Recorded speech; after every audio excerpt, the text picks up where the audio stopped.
What's good, y'all? Welcome back to the channel. You saw the title. Today we are finally talking about Nosferatu. And I'm sorry if I butcher the pronunciation of this film throughout this video.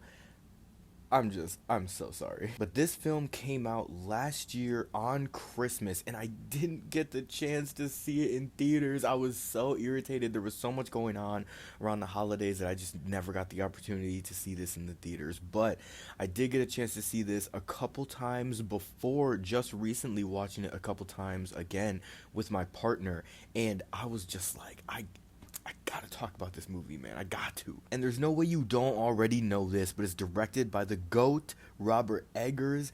Thank God. Thank God. Literally, like, the perfect choice to make this film. I can't imagine this film being made by anyone else. Just looking at his repertoire, it just seems obvious that he would be the choice to direct this. And this is a retelling slash remake of the 1922 classic film. It follows the OG story in the way that a man has to sell a property far away. But besides that, I feel like this version really dives more into the motivations behind these characters and the choices that they make.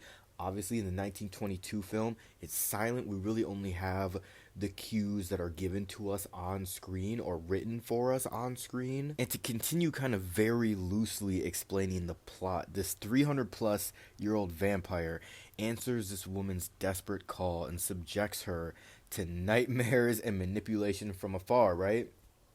But after she finds love years later as an adult, because she was younger when she reached out to him the first time, she feels him again. She feels his presence. She feels those nightmares. And this is just what happens after that. And look, man, at the risk of dick riding, I love this film. I loved it. I loved every single still shot of this film. I thought the cinematography was beautiful. I loved Count Orlok. Let's get into it, man. Count Orlok is phenomenal and kinda hot. Look, he feels evil. You feel his presence. I love the voice that Skarsgård chooses to go with. It's so weird. It's so off, and I feel like that really fits the character. I love whatever fucking accent he's doing. Now, to play devil's advocate, my homies in Arizona despise this film. They did not fuck with this film at all.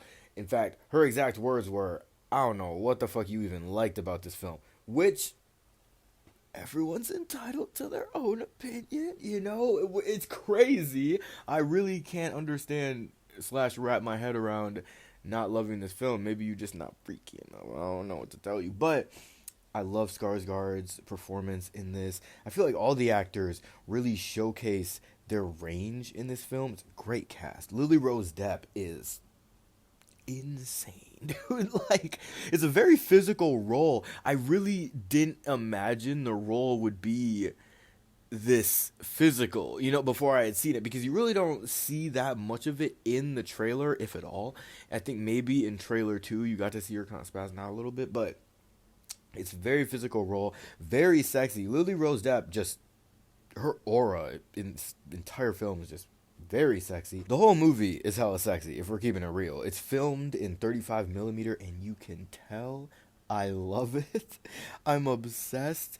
Beautiful shadows, beautiful lighting. Like I said, I want every still shot, specifically when he is traveling to Orlok's mansion.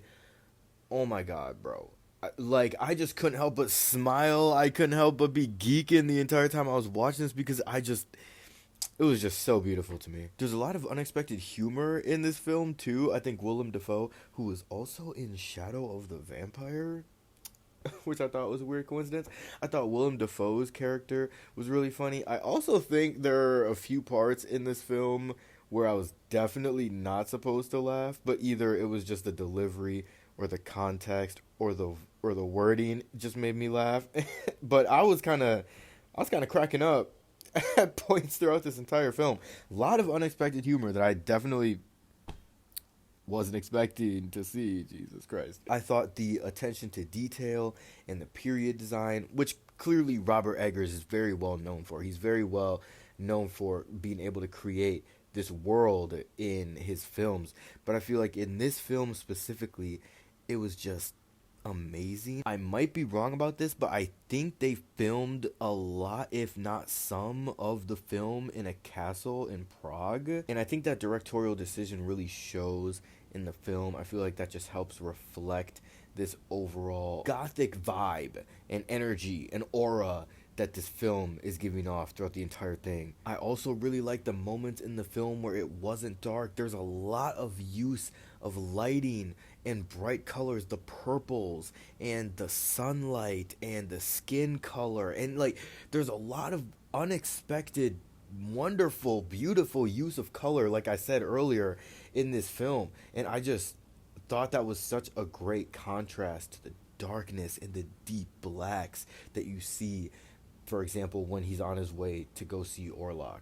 Like I said earlier, these are way more fleshed out versions of these characters, very well explained. I've heard some reviewers say that it was kind of to a fault, like you don't need to know why this character was thinking this or why this character was thinking that, because you genuinely get some time with every character. Every character has a moment to say their piece, which I really liked, especially since it was a take on a 1922 silent film. Like, let these niggas talk. But I guess I could kind of see where that could lose some people, especially with the longer-ish runtime, even though I watched the extended version and it still didn't feel that long to me. The film itself is also very erotic. I've heard it said that it's not as romantic as the 1979 interpretation. However, I'm gonna go out on a limb here and say that I thought this was even more romantic than the 1979 version. Hear me out. Hear me out. I actually can't come up with any reasoning that fits my narrative as to why this is more romantic than the 1979 interpretation, so we're just gonna move past it. I loved this take on the character of Ellen. I promise this is the last time I'll get into this, but just seeing the motivation and the mindset behind these characters and why they made the choices that they made, seeing her suffering mentally and just like being able to see her communicate that. She's very communicative and she's not afraid to say what the fuck is going on, and I feel like that is just such a different take on her character, and I really appreciated it. Overall, I loved Nosferatu. I thought it was a masterpiece. In my personal opinion, it was a 4.5 out of 5. I loved it. In fact, you know what? I would just knock it up to 5 stars. If I'm keeping it real, I don't even know what about the film would take that half a star. Like, I was really just being stingy for real. I loved everything about this film, and yes, I am dick riding.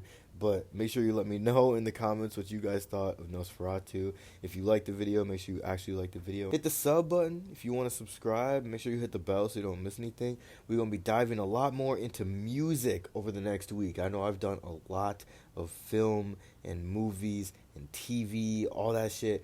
We are getting back to it, boys. We're getting back to it. We're also going to have a Strain review coming out soon, so make sure you subscribe. Hit the bell so you don't miss that. Other than that, that's all I got. I love you guys. I'll see you guys in the next one. Fuck off. You must bounce on it. Crazy style, baby. Even fun on it a little bit.